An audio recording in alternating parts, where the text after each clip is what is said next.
दोस्तों स्वागत है आपका एक बार फिर से हमारे YouTube चैनल एजुकेशन मीट में। दोस्तों पिछले वीडियो में हमने बात की थी कि टेलर का साइंटिफिक मैनेजमेंट क्या होता है और उसके प्रिंसिपल्स क्या क्या हैं। आज दोस्तों हम बात करेंगे कुछ साइंटिफिक टेक्निक्स के बारे में जो टेलर ने अपने एक्सपीरियंस से सीखा, देखा कि हाँ भाई ये चीज़ होनी चाहिए। तो दोस्तों वो है कुछ ऐसी टेक्निक्स, तो उसे नाम दिया गया दोस्तों साइंटिफिक टेक्निक्स ऑफ टेलर। तो आइए दोस्तों ज़्यादा टाइम ना वेस्ट करते हुए शुरू करते हैं आज की हमारी वीडियो। तो दोस्तों पहली टेक्निक का नाम है फंक्शनल फॉर्मेनशिप, यानी दोस्तों कार्यात्मक फॉर्मेनशिप। दोस्तों सबसे पहले फॉरमैन क्या होता है, मैंने पहले भी आपको बताया था। फॉरमैन क्या होता है? जो वर्कर एक्चुअल में काम कर रहे हैं, एक्चुअल में प्रोडक्शन कर रहे हैं, जो डायरेक्शन देता है, मतलब जो डायरेक्ट लेबर से जुड़ा है और लेबर से ठीक ऊपर रहता है, वो है दोस्तों फॉरमैन। और जो दोस्तों मैनेजर और वर्कर के बीच की कड़ी होता है, वो होता है फॉरमैन। ठीक है दोस्तों। तो इसीलिए दोस्तों सारे काम फॉरमैन की उसमें ही तो होते हैं, सुपरविजन में, फॉरमैन की निगरानी में होते हैं। चाहे वो प्रोडक्शन हो, प्लानिंग हो या फिर कंट्रोल हो, ये सारे काम इसी की निगरानी में होंगे। इसलिए दोस्तों इसका नाम है फॉरमैन। तो टेलर ने क्या देखा दोस्तों कि एक जो फॉरमैन होना चाहिए ना, वो दोस्तों इंटेलिजेंट भी होना चाहिए, इसके अलावा वो एनर्जेटिक होना चाहिए, एजुकेट होना चाहिए, ऑनेस्ट होना चाहिए, अपने काम में स्पेशलिस्ट होना चाहिए। तो टेलर ने सोचा कि भैया ये सारी क्वालिटीज़ है ना एक आदमी में नहीं मिल सकती, और सही भी है भाई। No one is perfect in the world.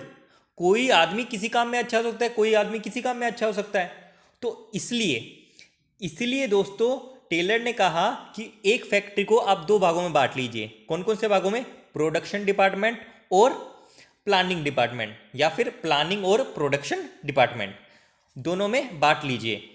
इसके बाद क्या करना है? इसके बाद जो दो भाग आपने बनाए, प्लानिंग और प्रोडक्शन, उनको भी दोस्तों चार चार भागों में बांट सकते हैं।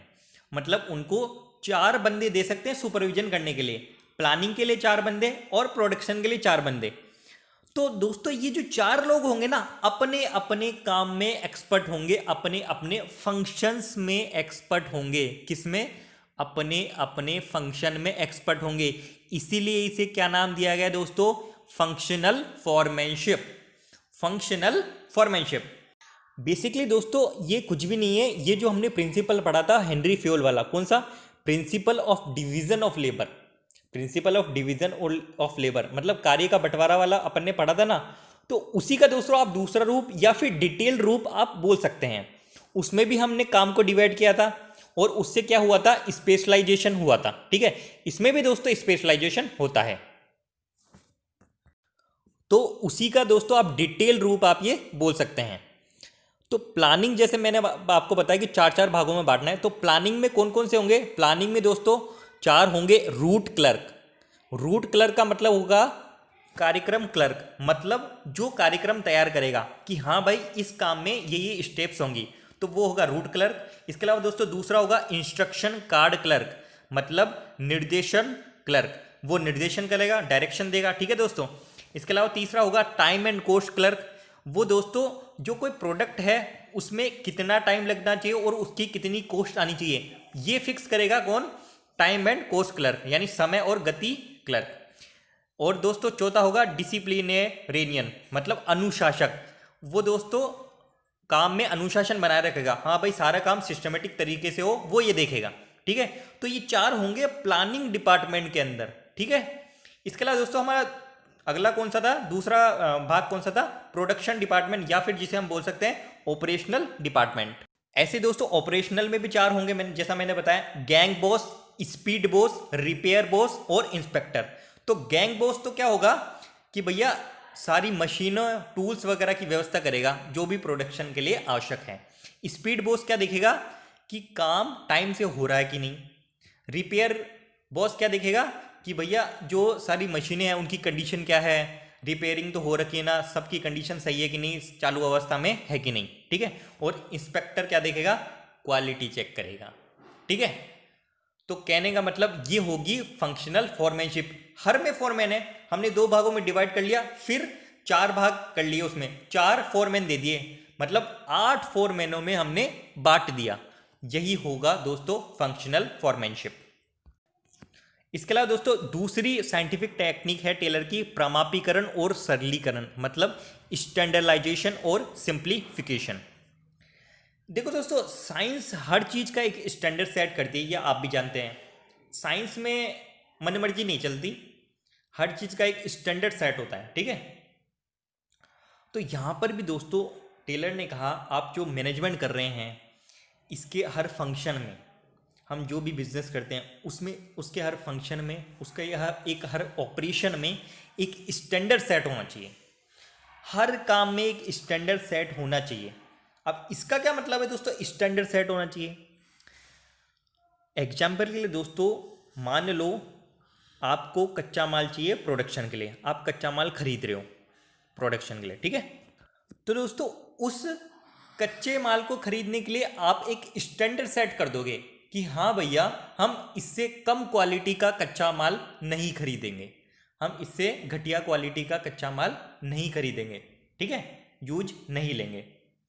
तो यही होगा दोस्तों स्टैंडर्डाइजेशन। आपने एक स्टैंडर्ड सेट कर दिया अपने कच्चे माल का। इसी तरह दोस्तों हर फील्ड में आएगा ये। आप मशीन खरीदोगे तो मशीन भी, हाँ भैया हम कम स्टैंडर्ड की मशीन यूज में नहीं लेंगे। यही दोस्तों प्रमापीकरण है, ठीक है दोस्तों। और यहाँ पर दोस्तों एक चीज़ और आप जान लें कि स्टैंडर्ड का मतलब केवल क्वांटिटी से नहीं है कि हाँ भैया क्वांटिटी बढ़िया होनी चाहिए। स्टैंडर्ड का मतलब क्या है, एक साइज भी आप फिक्स कर दें, वजन फिक्स कर दें, हर एक चीज़ का आप एक स्टैंडर्ड सेट कर दें, वो होता है स्टैंडर्डाइजेशन। ऐसा नहीं क्वालिटी ही बढ़िया तो वो एक स्टैंडर्ड, क्वालिटी का ही स्टैंडर्ड होता है, साइज का भी स्टैंडर्ड होता है, वेट का भी स्टैंडर्ड होता है, हर चीज़ में स्टैंडर्ड होना जरूरी है, ठीक है। और ये स्टैंडर्ड सेट कैसे हो, टेलर ने इसके लिए कहा कुछ स्टडी बताइए, जैसे समय अध्ययन, गति अध्ययन मतलब टाइम स्टडी, मोशन स्टडी, थकान अध्ययन, फैटीग स्टडी, कार्यविधि अध्ययन। अब इन स्टडीज़ में क्या क्या होता है ये दोस्तों हम आगे पढ़ने वाले हैं। तो टेलर ने कहा आप ये स्टडी कीजिए अपने ऑर्गेनाइजेशन में, और उनसे जो रिजल्ट निकले उसके आधार पर आप स्टैंडर्ड सेट कीजिए। अब दोस्तों आपको यहाँ पर ये सोचना चाहिए कि टेलर ने ये स्टडी करने के लिए क्यों बोला, टेलर ने ऐसा क्यों बोला कि आप इनकी स्टडी कीजिए फिर स्टैंडर्ड सेट कीजिए। दोस्तों यही तो साइंस है, यही तो साइंस है ना, इसीलिए तो टेलर ने साइंटिफिक टेक्निक्स दिए दोस्तों।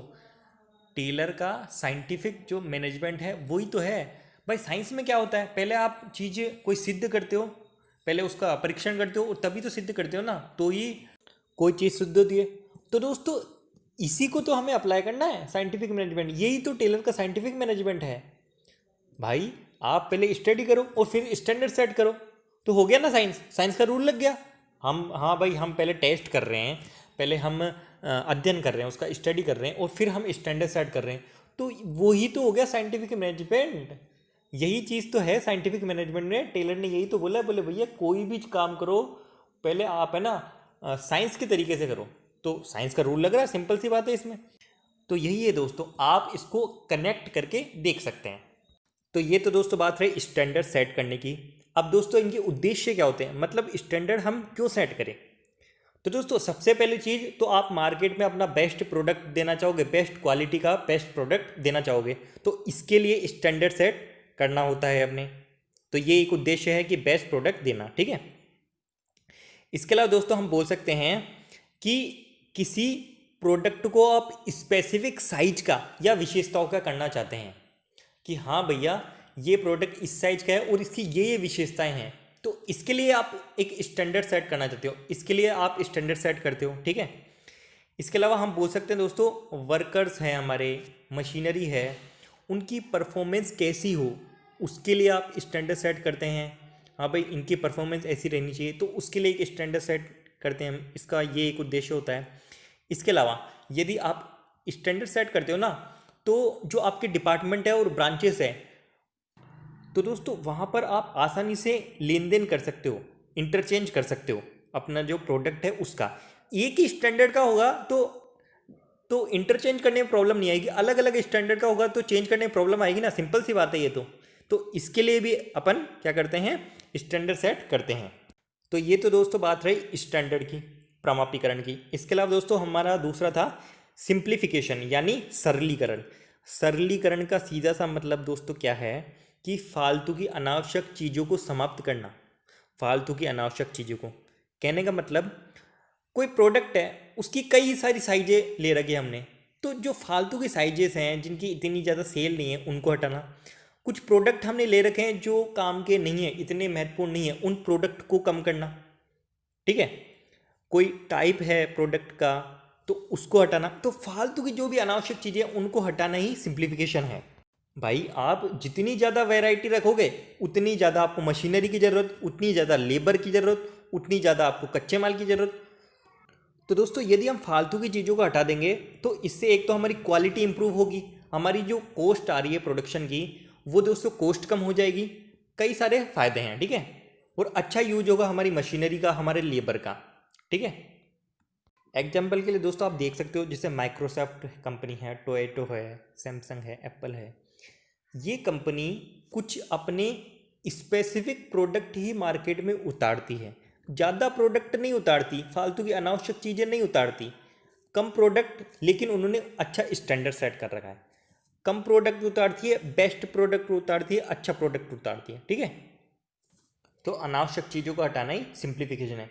तो दोस्तों ये दो टेक्निक तो आज हमने पढ़ी है, किसकी? टेलर की। और भी आगे जो स्टडीज़ हैं वो भी उसकी टेक्निक में आते हैं। मैंने बताया जैसे थकान अध्ययन, कार्य अध्ययन, ये भी उसकी टेक्निक्स में ही आती है। तो ये दोस्तों हम अगले वीडियोज़ में पढ़ने वाले हैं। उम्मीद करता हूँ ये दोनों टेक्निक्स आज की आपको समझ में आई होगी। तो आज के वीडियो में दोस्तों बस इतना ही। वीडियो यदि पसंद आए तो वीडियो को लाइक करें, चैनल को सब्सक्राइब करें और शेयर भी करें। और हाँ दोस्तों, जल्दी हम अकाउंट्स की वीडियोज़ भी शुरू करने वाले हैं। तो थैंक यू सो मच।